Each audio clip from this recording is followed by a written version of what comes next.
Well, joining us now to have a conversation around this issue of the signing of the bill into law is Senator Ibok Essien, who is the president of Pan Niger Delta Forum, and a frontline traditional ruler, His Royal Majesty Ubaraye Dakolo Ibinana Wowe.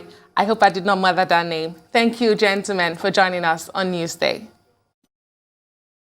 Thank you. Thank you. Well, let me begin by asking both of you. I'd like you to respond to your general take on the signing of this law. Better late than never is what a lot of people have described this as. But what are your thoughts? We finally have a legal structure for our oil industry, governance, transparency, fiscal framework, everything. What do you think? Let me start with you, Your Royal Majesty, your take, and then I'll go to Senator. Well, for me, the signing of this bill, of the it is criminalizing us officially, because unfortunately the benefit in this bill is tied to the sense of interruption of communities and kingdoms, which is saying that we have been the ones sabotaging the oil industry all these years. It's very uncomfortable. Okay, Your Royal Majesty, we are having challenges hearing you properly. We do apologize to our viewers for that poor audio, but let me take that same question to Senator Ibok Essien. Your general thoughts on this law that we now have? Good afternoon. Yeah, the signing of that bill into law by the president is a big slap to the people of the Niger Delta region. It is a rape to the Niger Delta people. We are not happy because the host communities that bear the brunt and bear the consequences of environmental degradation and deprivation. The 3% that has been inserted into the bill is an insult to the people of the Niger Delta region. And up till this moment, we in the Niger Delta region, we reject that 3% outrightly. Okay. How can you have 30% for frontier oil, that is to look for new resources, which means that people will just be taking that money and corrupting the system rather than use the money to develop where this oil is coming from. So we are not happy.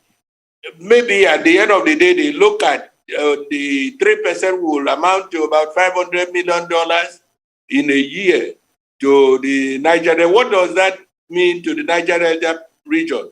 When about $3 billion is going to be used in seeking for oil where there is no oil. So we are not happy at all, and we completely reject that bill, that law.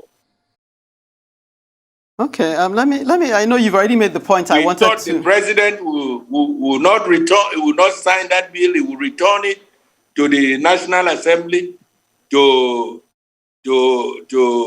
amend, do some amendment to the bill before he signs it. We are not happy at all. Okay, let me take it from there. I wonder if we have His Royal Majesty, if the audio is stabilized now. I can put this question to you. You heard that the 3% amounts to $500 million, which quite a few people would say is substantial. What of the argument that if we're able to utilize this $5 million under a new transparent system, which the Act provides, that will then make a much more robust case for increasing that percentage, but we have to start somewhere. What do you say to that argument, His Royal Majesty? Unfortunately, the bill does not provide for a transparent system management. It takes the powers away from the community entirely and puts it more in the industry, in that so-called committee. So one is afraid if it will be transparently used. We still await that possibility. But more than the 500 million US dollars that has been mentioned is the fact that there's a clause in the bill that says for the host communities to get any benefit at all, there will be no oil sabotage, there will be no stoppage of work, there will be no oil theft, and so on and so forth.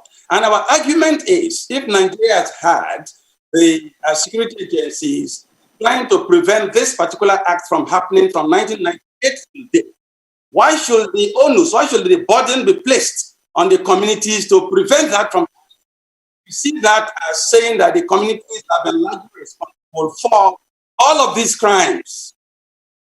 But to tie it there is suspicious, because if there has been nobody arrested from the communities and jailed for oil thievery or for sabotaging the oil industry for all these years, putting it that way automatically means that there is a plan to prevent us from having that benefit.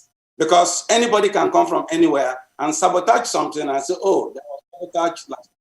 And so for that reason, there will be no benefit for the people the following year. Mm-hmm. And let me bring it back to you, Senator, because some argument is that there's so much focus on the percentage, regardless of what it amounts to, rather than the direct impact it will have on the people. And they make a case of the several special purpose vehicles that have been set up for the Niger Delta. Would you say that this is the most pressing issue?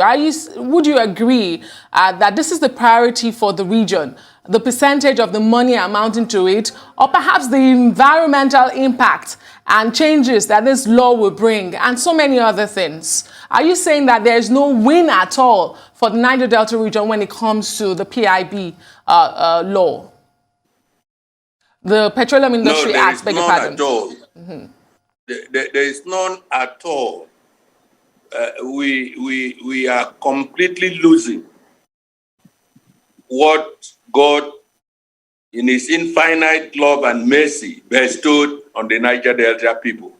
If you look at the history of oil production in Nigeria from 1956 till date, you'll see that they gradually have taken away everything from the Niger Delta region.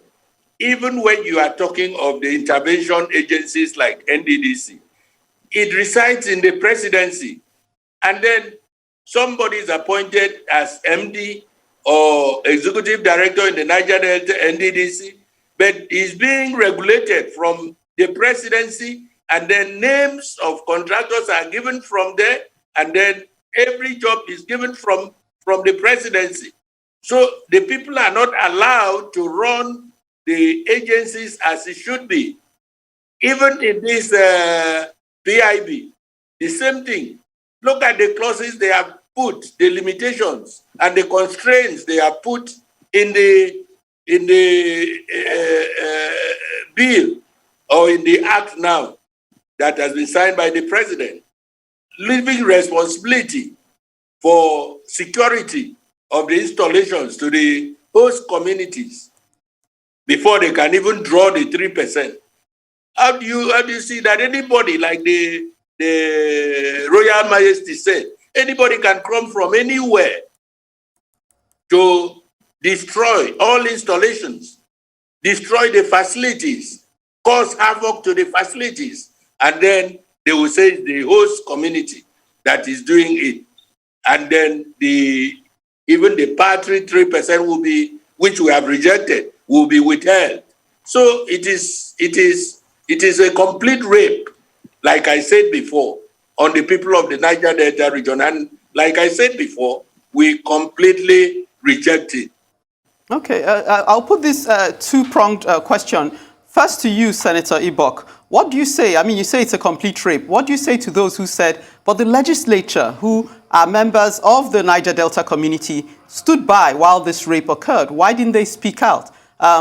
Why didn't they make the voices and the demands of the people felt in the National Assembly and the House of Representatives? And then I want to put this to His Royal Majesty. What do you make of, since we're looking at the detail, the Host Communities Development Fund as referenced in the 3rd chapter of the Petroleum Industry Act? What do you make of that? Does that speak to transparency at all? For me, let's start with His Royal Majesty, if you don't mind, Senator. Okay. It's okay. Okay, that is supposed to be transparent. However, the choice of the participation of the communities is not left to the community. It is left to the committee will not be appointed by the communities. It is the committee that will appoint someone from the community to be part of it. And it's going to be a minority. And his presence is not going to be determined by the communities, which means that you can just look at the community and choose anybody you like and put in there. And it's going to be a minority in that group. Then also, there's something that's not been talked about, the environment. Gas flaring, for example, is said to be, there is no date for stopping gas flaring. And they said that penalty for gas flaring is going to be collected like royalties, which means it's going to go on, the pollution is going to go on forever with this bill. So the bill has also said, keep polluting us, keep flaring the gas, and just pay royalties, which I consider very insensitive to the people of the Niger Delta. Okay, Senator Ibok, what about the role of the legislature? Why have they sat by and let this happen without putting up a fight? Well, I don't know, but for me, this crop of legislators that we have, I'm not happy with them. I was a member of the National Assembly when we had the thorny issue of onshore-offshore abrogation and then the NDDC bill. I was a member and we got our way through because we negotiated with our colleagues from other parts of the country. We had proper negotiation and they supported us.